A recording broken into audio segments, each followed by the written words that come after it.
الرجيم بسم الله الرحمن الرحيم إنما حرم عليكم الميتة والدم ولحم الخنزير وما أهل به لغير الله فمن اضطر غير باغ ولا عاد فلا إثم عليه إن الله غفور رحيم صدق الله تعالى مولانا العلي العظيم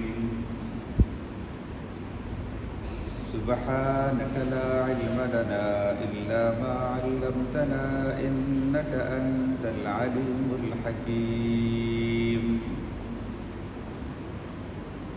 الحمد لله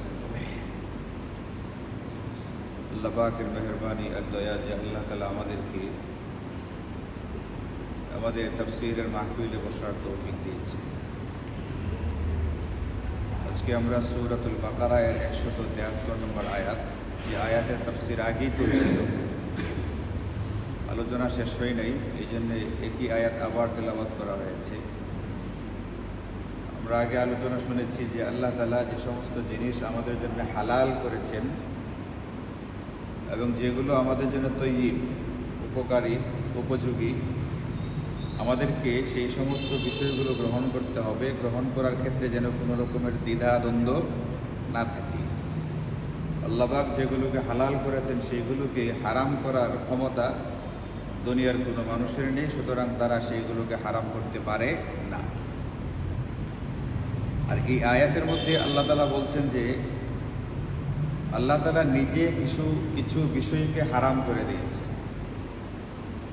আল্লাহ তাআলা যেগুলো আমাদের জন্য হারাম ঘোষণা করেছেন সেইগুলোকে আবার হালাল ঘোষণা করার ক্ষমতাও দুনিয়ার কোনো মানুষের নেই। এগুলোর মধ্যে প্রথম যে বিষয়টা আল্লাহ তাআলা এখানে উল্লেখ করেছেন সেটা হচ্ছে মৃত জন্তু। এটা নিয়ে আমরা গত তাফসীরে আলোচনা শুনেছি। মৃত জন্তু যে ভোগ ব্যবহার করা যায় না, আলোচনা করতে করতে কোনটা খাওয়া যায় কোনটা খাওয়া যায় না, সর্বশেষ কোন জিনিসটার আলোচনা হয়েছিল যেন? কোনটা? হ্যাঁ, মুচে নিয়ে আলোচনা হয়েছিল। আরেকটা কি আলোচনা হয়েছিল? কুচে নিয়ে আলোচনা হয়েছে। তো এই আয়াতের মধ্যে আল্লাহ তাআলা 4টি বিষয় আলোচনা করতেছেন, যে 4টা জিনিস আল্লাহ তাআলা আমাদের জন্য হারাম করেছেন। এর মধ্যে 1 নম্বর হচ্ছে মৃত জন্তু, এর আলোচনা হয়ে গেছে। 2 নম্বর আল্লাহ তাআলা বলতেছেন ইন্নামা হাররামা আলাইকুমুল মাইতাতা ওয়াদ দাম। দাম মানে হচ্ছে রক্ত। এখানে শুধু রক্তের কথা বলা আছে, কিন্তু অন্য যেখানে আল্লাহ তাআলা হারাম বিষয়গুলো নিয়ে আলোচনা করেছেন সেখানে বলছেন দামাম মাসফুহান, প্রবাহমান যে রক্তটা, এই রক্তটা নাপাক এবং এটা কোনো রকমের ভোগ ব্যবহার করা এটা আমাদের জন্য হারাম। পশু জবাই করার পরে রক্ত থেকে যে রক্তটা গতিতে বের হয়, প্রবাহমান হয়ে যে রক্তটা বের হয়, এই রক্তটা একেবারে নাপাক। সুতরাং এটা যদি কারো গায়ে লাগে, কাপড়ে লাগে, তাহলে যেরকম এই নাপাক থেকে সেগুলোকে পবিত্র করতে হবে, ঠিক অনুরূপভাবে এই রক্তটাকে অন্য কোনো কাজে ব্যবহার করা, এটাকে খাওয়া বা অন্য কোনো কাজে লাগানো, সেটারও কোনো কি নেই, সুযোগ আমাদের জন্য নেই। অবশ্য যে রক্তটা পশু জবাই হয়ে যাওয়ার পরে গোশতের ভিতরে লেগে থাকে, সেই রক্তটা প্রবাহমান রক্ত না। গরু জবাই হয়ে গেছে ধরেন, পরে গোশত কাটা হইতেছে না, এই গোশতের মধ্যেও তো হালকা রক্ত থাকে। গোশতের গায়ে যে রক্তটা লেগে থাকে, যেটা প্রবাহমান রক্ত না, যেটা এটা আবার পবিত্র। সুতরাং কেউ যদি এই রক্ত সহকারে গোশতকে রান্না করে তাহলে সেটাও ঠিক আছে, কোনো অসুবিধা নেই। এই রক্ত যদি কারো গায়ে বা কাপড়ে লাগে তাহলেও কোনো কি নেই। গোশতের যে রক্তটা, যেটা গতিতে চলে না, এই রক্তটা যদি কারো গায়ে বা কাপড়ে লাগে তাহলেও কোনো অসুবিধা নাই, যেহেতু এটা পবিত্র রক্ত। নাপাক হচ্ছে যারা প্রবাহমান। তবে গায়ে বা কাপড়ে লাগলে পবিত্রতার ব্যাপার না থাকলেও পরিচ্ছন্নতার একটা ব্যাপার আছে। আপনি নামাজ পড়তে আসবেন, অথবা আপনি ঘরে নামাজ পড়বেন, অথবা কোথাও যাচ্ছেন, গায়ের ভিতরে ওই গোশতের রক্তটা লেগে আছে, এটা যদিও নাপাক না, কিন্তু পরিচ্ছন্নতার স্বার্থে সেটাকে পরিষ্কার করে নেওয়া দরকার। এরকমভাবে যে রক্তটা আমাদের দেহে লাগে বা কোনো জীবজন্তু থেকে লাগে কিন্তু প্রবাহমান রক্ত না। যেমন ধরুন যে মশা মাছি, অনেক সময় মশা মারলেও কিন্তু একটু রক্ত বের হয়ে আসে। তো এগুলোর গায়ে যে রক্তটা থাকে, এই রক্তটা প্রবাহিত হয়, এই পরিমাণ রক্ত গায়ে থাকে না।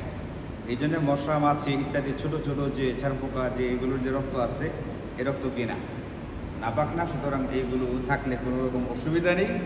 বাকি কোথাও গেলে বা নামাজ পড়তে গেলে পরিচ্ছন্নতার স্বার্থে সেগুলোকে ধৌত করে নেওয়া উচিত।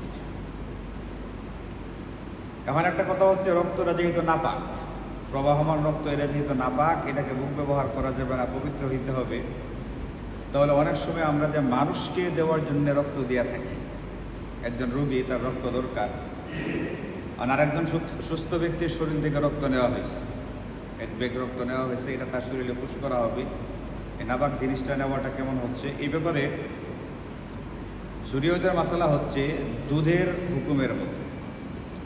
দুধ এটা যেরকম রক্ত থেকে তৈরি হয়, মায়ের দুধ যেরকম সন্তান বুক ব্যবহার করতে পারে, এরকম রক্তটা যখন আমরা কোনো রোগীর জন্য জরুরি কাজে গ্রহণ করি, সেই ক্ষেত্রে বেশ কিছু মূলনীতি তারা এখানে ফুকাহায়ে কেরাম দেখাইছেন। যেমন এই রক্ত নিতে গেলে কোনো রকমের কাটা ছেঁড়ার প্রয়োজন হয় না। যার রক্ত নেয় তার কোনো অপারেশন করে কাটতে হয় না, ছিঁড়তে হয় না, পাটতে হয় না। এবং যে রক্তটা নেওয়া হয়, এটা মায়ের দুধ যেরকম পূরণ হয়ে যায় বাচ্চা দুধ খাওয়ার পরে, কারো শরীর থেকে রক্ত নেওয়ার পরে ওই রক্তটা আবার কুদরতিভাবে অটোমেটিক্যালি কী হয়, এটা আবার পূরণ হয়ে যায়।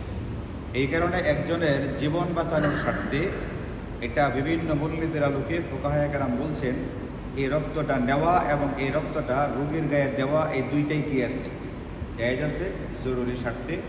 এটা অপারগতার কারণে, অক্ষমতার কারণে। অপারগ অবস্থায় অনেক সময় যে কাজটা অন্য সময় জায়েজ থাকে না, সেই সময় জায়েজ হয়ে যায়। এমন কিছু কিছু ব্যাপার আছে, বিষয় আছে, সকল ক্ষেত্রে না।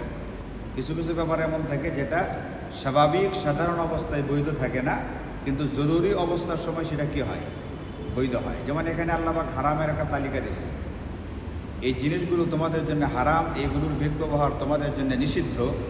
এই আয়াতের শেষ অংশে আল্লাহ গিয়ে বলবেন, তবে যদি কোনো ব্যক্তি একেবারে অক্ষম অপারগ অবস্থায় থাকে, সে মারা যাওয়ার মতো অবস্থায় আছে, এখন এই মৃত জন্তুর গোশত ছাড়া তার কাছে খাওয়ার মতো কিছু নাই, তখন তার জন্যে জীবনটা বাঁচাইতে গেলে যে পরিমাণ গোশত খাওয়া দরকার, সেই পরিমাণ খাওয়া কি হয়ে যায়, হালাল এবং জায়েজ হয়ে যায় জীবন বাঁচানোর জন্য। তাহলে জীবন বাঁচানোর জন্যে যেখানে নিষিদ্ধ হারাম, সেটা কি হয়ে যেতেছে, বৈধ হয়ে যেতেছে। সেখানে ইচ্ছাকৃতভাবে নিজের জীবনকে বিসর্জন দেওয়ার সুযোগ আছে। মাঝে মধ্যে শোনা যায় আত্মহত্যা করছে। আজকেও একটা ঘটনা ঘটছে, এদিকে উপরের এদিকে একজন নারীর ঝুলন্ত লাশ উদ্ধার করা হয়েছে। আল্লাহ তাআলা মাগফিরাত দান করুন। খুব মারাত্মক ব্যাপার। এই পৃথিবীতে মানুষ যত কষ্টেই থাকুক, আত্মহত্যা বা মৃত্যুবরণ করা এবং ওই সময়কার যে অবস্থা এবং মারা যাওয়ার পরের যে অবস্থাগুলো হবে, দুনিয়ার কষ্টটা ওইগুলোর তুলনায় কিছুই না। মারা যাওয়ার সময়, মারা যাওয়ার পরে কবরের যে বিষয়গুলো সামনে আসবে, এইগুলোর বিপরীতে দুনিয়ার যে কষ্টগুলোর কারণে মানুষ আত্মহত্যা করে, এটা আসলে কিছুই না, কিন্তু মানুষ এটা বুঝতে পারে না। এই জন্য সে ছোট ছোট অসুবিধার কারণে মারাত্মক ঝুঁকি নিয়ে বসে বড় রকমের ক্ষতিকর জিনিসের দিকে আগায় যায়। আল্লাহ তাআলা আমাদের সকলকে হেফাজত। তো অনেক সময় কিছু কিছু ব্যাপার, সব কিছু না, যেটা স্বাভাবিক অবস্থায় হারাম, সেটাকে আল্লাহ তাআলা বিশেষ অবস্থায় হালাল ঘোষণা করেছেন। ঠিক এরকমভাবে একটা বিষয় হচ্ছে, এটা জরুরি রোগীর জন্যে, যাকে রক্ত না দিলে রোগীর মারা যাওয়ার মতো আশঙ্কা আছে, এমন ব্যক্তিকে অন্য ব্যক্তির কাছ থেকে রক্ত নিয়ে, যদিও রক্তটা না পাক, জরুরি ভিত্তিতে তাকে রক্ত দেওয়া তখন কি হয়ে যায়, এটা বৈধ হয়ে যায়, তখন ঠিক আছে, কোনো রকমের অসুবিধা নেই। এটা হচ্ছে রক্তের বিধান, যে আল্লাহ তাআলা আমাদের জন্যে দ্বিতীয় যে প্রকারটা, সেটা হচ্ছে রক্ত, এটাকে হারাম করা হয়েছে। তো রক্ত সাধারণভাবে আমাদের দেশে কেউ খায়, এটা থেকে আমি খাই না। আলোচনাটা কেন আসছে, ওই সময় এক প্রকার লোক ছিল এরকম, যখন আয়াতগুলো নাজিল হইতেছে, এক প্রকার বিশ্রী মেজাজের লোক এমন ছিল যারা রক্ত পান করত।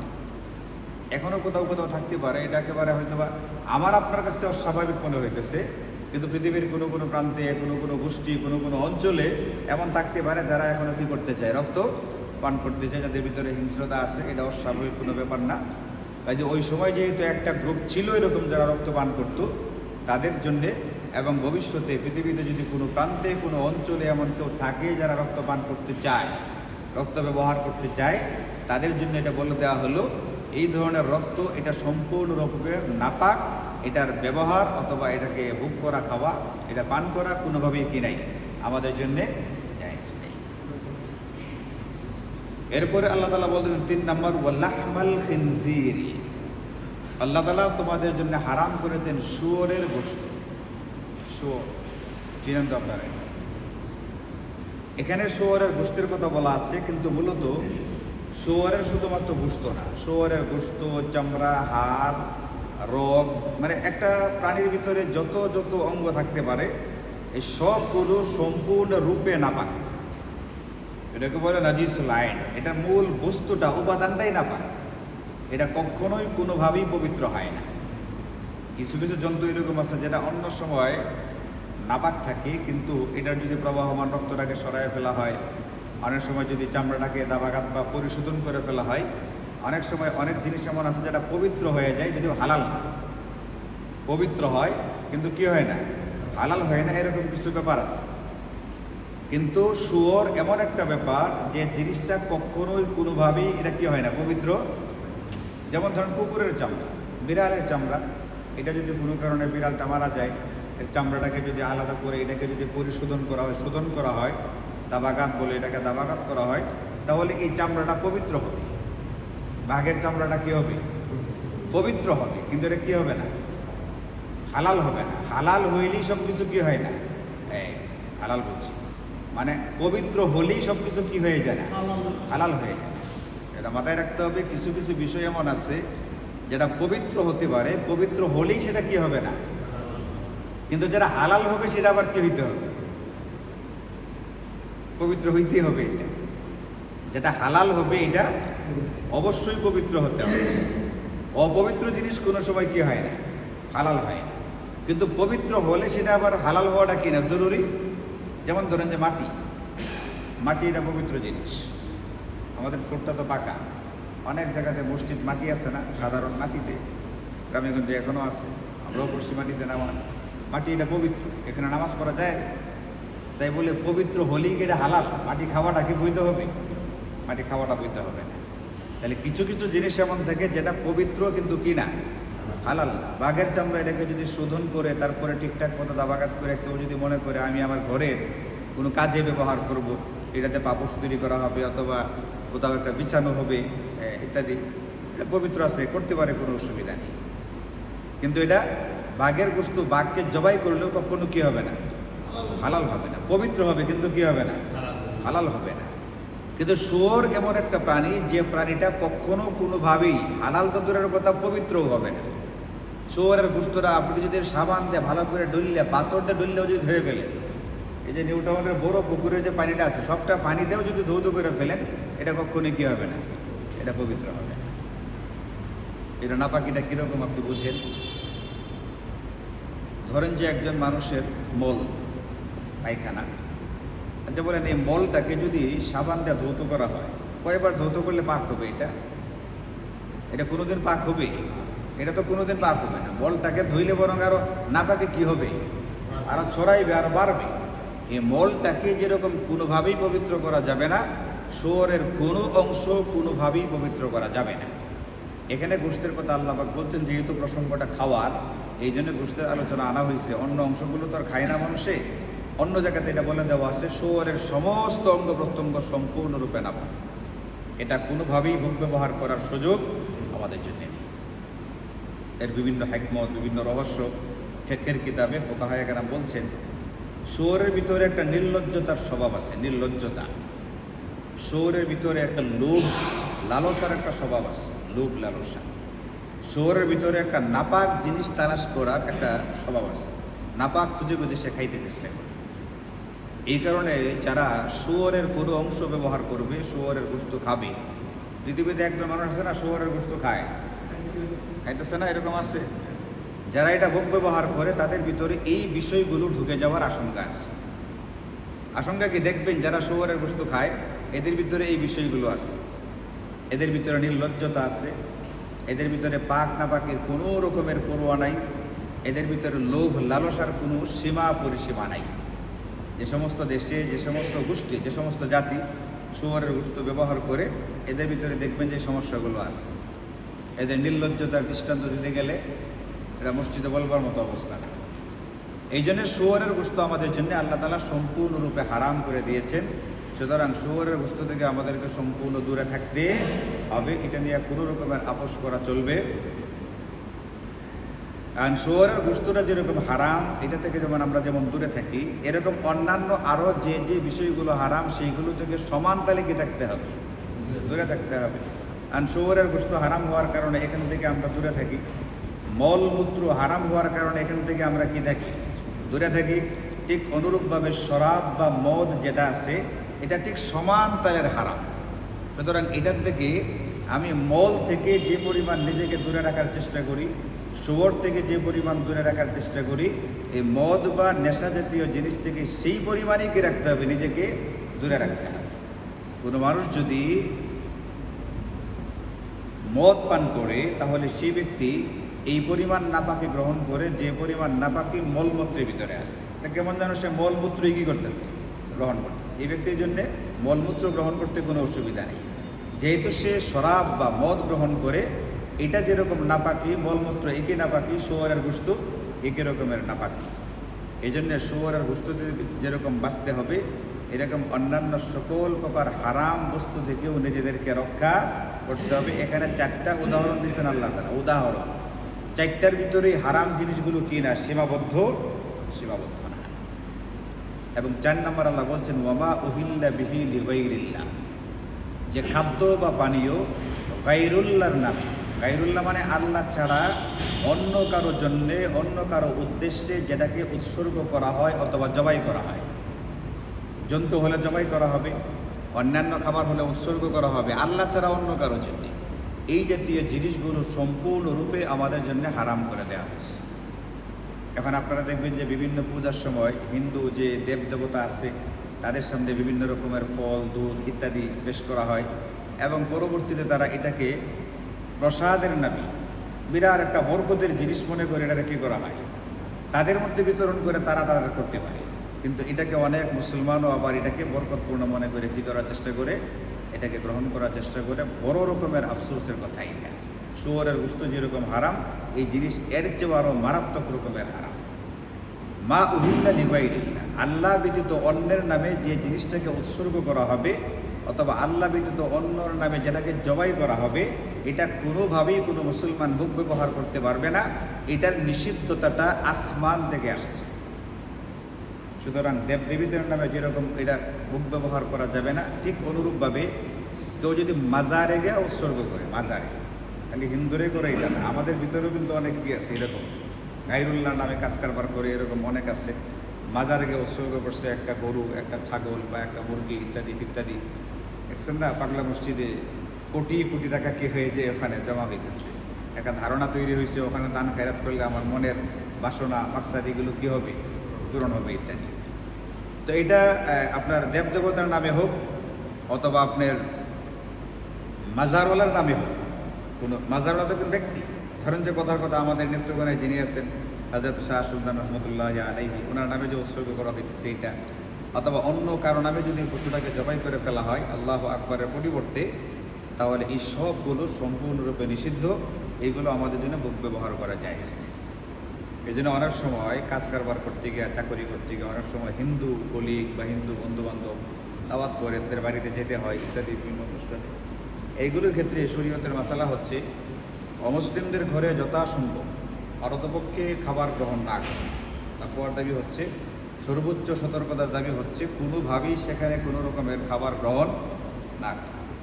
এরপরেও যদি অপারক হয়ে গ্রহণ করতে হয়, তাহলে সেখানে গ্রহণ করতে হবে গোশতের আইটেম ছাড়া অন্য কোনো, ফলটল হতে পারে, এরকমভাবে আপনার মাছ জাতীয় সবজি জাতীয় জিনিসগুলো হতে পারে। তবে শর্ত হচ্ছে সেটা আবার কি হতে পারবে না, দেবদেবীর নামে উৎসর্গিত হতে পারবে না, হালাল উপার্জনের দিতে হবে। কয়েকটা শর্তে তখন এটা অমুসলিমদের ঘরে খাবার খাওয়া জায়েজ আছে। 1 নম্বর হচ্ছে যে খাবারটা আপনার সামনে দেওয়া হচ্ছে সেই খাবারটা গোশত জাতীয় হতে পারবে না, কারণ তারা তো আর বিসমিল্লাহি আল্লাহু আকবার বলে মুরগি কি করে নেই, জবাই করে নেই। এটা 2 নম্বর হচ্ছে যে খাবারটা আপনাকে দিচ্ছে সেই খাবারটা কোনো দেবদেবীর নামে উৎসর্গিত হতে পারবে না, মাছ, ফল, দুধ ইত্যাদি যাই হোক না কেন। এবং 3 নম্বর হচ্ছে সে যে উপার্জন থেকে আপনাকে খাবারটা দিচ্ছে তার উপার্জনটা আমাদের ইসলামী শরীয়তে হালাল দিতে হবে। একজন হিন্দু ও মুসলিম বৈধভাবে ব্যবসা করে, ব্যবসা করে যে কামাইটা করে এটা হালাল না হারাম? আপনারা মনে দুশ্চিন্তার ভিতরে পড়ে গেছেন। একজন হিন্দু ব্যবসা করে বৈধ সততার সাথে, সে যে কামাই করতেছে এটা হালাল না হারাম? হালাল। হালাল উপার্জন থেকে সে আপনাকে খাওয়াইতেছে, আপনি এটা খেতে পারেন। কিন্তু একজন হিন্দু, একজন অমুসলিম ব্যক্তি সুদী কারবার করে, সুদ খায়, টাকা দিয়া টাকা নেয়, এটা কি হালাল না হারাম আমাদের দৃষ্টিতে? এটাও আপনি খেতে পারবেন না। সুদী টাকা দেখা হইতেছে, বস্তুও না, দেবদেবীর নামে উৎসর্গিতও না, কিন্তু টাকাটা কিসের, উপার্জনটা সুদের, এটা ব্যবহার করা যাবে না। এই জাতীয় 3-4টা শর্তের ভিত্তিতে অমুসলিমদের ঘরে একান্ত অপারগ অবস্থায় খাওয়াটা শুধু বৈধ হয় নাকি মুস্তাহাব হয়ে যায়? আপনার বন্ধু, হিন্দু বন্ধু দাওয়াত দিলে কি মুস্তাহাব হয়ে যাবে? এটা কি অপারগ অবস্থায় বৈধ? কিছু কিছু ব্যাপার আছে সর্বোচ্চ বৈধ বা মুবাহ হয়, অনুমোদন দেওয়া হয়, এটা মুস্তাহাব বা ফরজ ওয়াজিব কি হয়ে যায় না, কোনো কিছু হয়ে যায় না। তাহলে এই যে 4টা জিনিস এখানে উদাহরণস্বরূপ আল্লাহ তাআলা বলছেন আমাদেরকে, এই 4টা জিনিস আমাদের জন্য হারাম এই তালিকা অনুযায়ী। এর বাইরেও আরও অনেক তালিকা আছে। আল্লাহ তাআলা যেগুলো আমাদের জন্য হারাম করে দিয়েছেন এইগুলো থেকে আমাদের সকলকে সর্বোচ্চ গুরুত্ব দেওয়া, নিজেদেরকে হেফাজত করতে হবে। এর পরের অংশের ভিতরে, এই আয়াতেরই পরের অংশের ভিতরে আল্লাহ তাআলা ব্যতিক্রম একটা নির্দেশনা দিচ্ছেন। ইনশাআল্লাহ আল্লাহ পাকের তৌফিক হলে আমরা সেটা আগামী সপ্তাহে আলোচনা করব। তাফসীরের অংশ আজকে এতটুকু করে।